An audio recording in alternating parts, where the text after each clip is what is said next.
Good afternoon, or good evening, and happy Saturday. Welcome again to Short Story Time Theater with William Baxter. That's me. Tonight's story is entitled The Kangaroo Court Fable, which is published in my book, W.E.B Tales. As a lot of the stories I have read to you so far on Short Story Time Theater. A Kangaroo Court Fable. This fable and true story takes place on March 3rd, 1886 in Old Chicago, Illinois.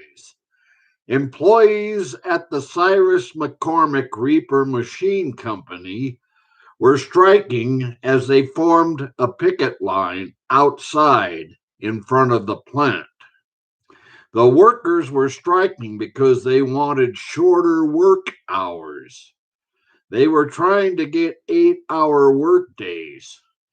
Strike breakers made their way toward the picket line, and as they attempted to cross the line, the workers on strike began to harass the strike breakers who just wanted to work and earn some money.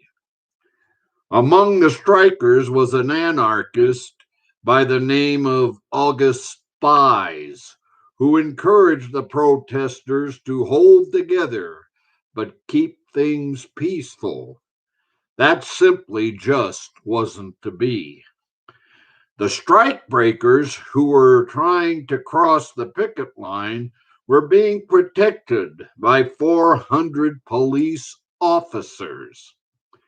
At the end of the workday, when the bell rang, the strikers began to get rough. That is when some of the police officers opened fire on the strikers, killing at least 2 of them. August Spies and 2 other anarchists, Albert Parsons and Simon Fielden, were outraged by the police shootings and referred to these actions as police brutality. They decided to hold a rally in the Haymarket Square the very next day on the evening of May 4th, 1886. The anarchists distributed flyers in an attempt to hold a rally to protest the police actions and shootings at the McCormick plant. Thousands of people showed up at the Haymarket Square.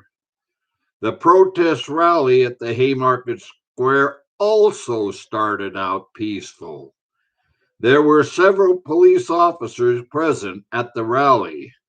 Spies, Parsons, and Fielden each gave speeches. At 10:30 p.m., Chicago police officers stepped forward and attempted to tell the crowd to disperse. As the officers were attempting to get the crowd to disperse and return to their homes, an unknown assailant tossed a pipe bomb at the police officers. The bomb exploded, claiming the life of Officer Matthias Deegan. 6 other officers wounded by the blast died shortly later. Soon there was a violent exchange of gunfire between the Chicago police and the demonstrators, which resulted in the wounding of 6 Chicago police officers. One of the wounded officers died from complications from his wounds sometime later.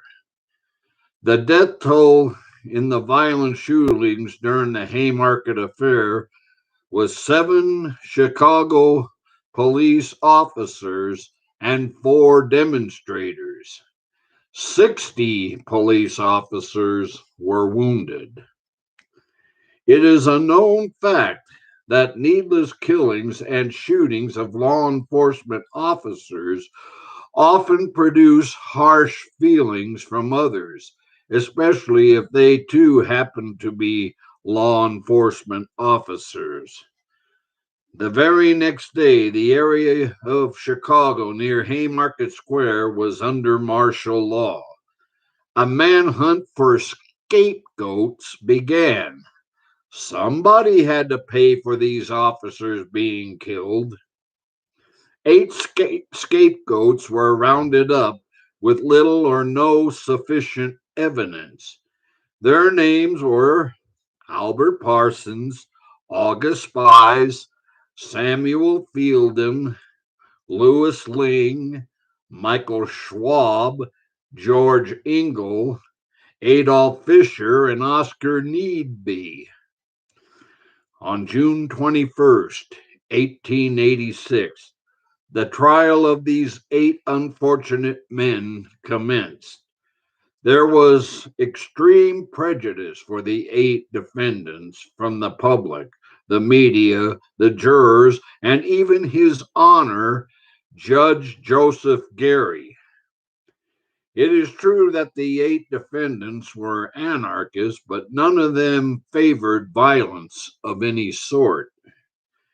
There was no evidence of violent intent whatsoever during the Haymarket affair. It is true that Louis Ling, one of the defendants, was an explosives expert, but he had an airtight alibi at the time of the bombing at Haymarket Square. This whole trial turned out to be a travesty and a sham. There were 2 journalists of the Chicago Tribune present at the trial. The first one was Hiram McTavish. Hiram had immigrated with his mother, father, and siblings to America from Scotland following the Highland potato famine that ravaged most of their homeland. The other journalist was Roger Dingo Smith, who immigrated to America from Australia in 1868. Hiram and Dingo attended college near Chicago, Illinois, and they both became successful journalists. They also became best of friends. As the trial was coming to a close and the jury was sequestered to come up with a verdict, one that was pretty much already decided before the trial had even started. Hiram and Dingo sat outside the court house and began to discuss the trial. Both Hiram and Dingo had become United States citizens and became very knowledgeable about the United States Constitution. Hiram turned to Dingo and said, "Didn't anything happen during this joke of a trial that wasn't considered unconstitutional?" "I seriously doubt it, mate," replied Dingo. "These Yanks already had their minds made up that these 8 men are guilty. They have been jumping over statues set up in the U.S. Constitution like a bloody kangaroo from my homeland. There hasn't been They haven't been observing anything the U.S. Constitution says about judicial law. I'm afraid that these 8 men are doomed." Finally, the verdict came in. Hiram and Dingo went back into the courtroom to hear the verdicts of the 8 anarchists. They were all found guilty. The case was appealed in 1887, but to no avail. Oscar Needby was sentenced to 15 years in prison, while the other 7 received death sentences. Later, Fielden and Schwab had their sentences reduced to life in prison. The other 5 convicted anarchists were left to face the gallows. Louis Ling decided not to give the public the satisfaction of watching him hang by the neck. On the night of November 10th, 1887, the night before he was scheduled to hang, he put a blasting cap in his mouth. Boom! He was found dead in his cell the next morning. Albert Parsons, August Spies, George Ingle, and Adolf Fischer were escorted to the gallows and hung on November 11th, 1887. This outraged Governor John P. Atgeld of Illinois, while the other three men who were serving their prison sentences, Governor Atgeld issued pardons for the three men and they were set free. The governor condemned the Kangaroo Court proceeding. One day, as Hiram McTavish and Dingo Smith were sitting on a park bench, they began to discuss the injustice of that courtroom sham. This was a bloody kangaroo court, that's what it was, exclaimed Dingo. Yes, it was, laddie, replied Hiram.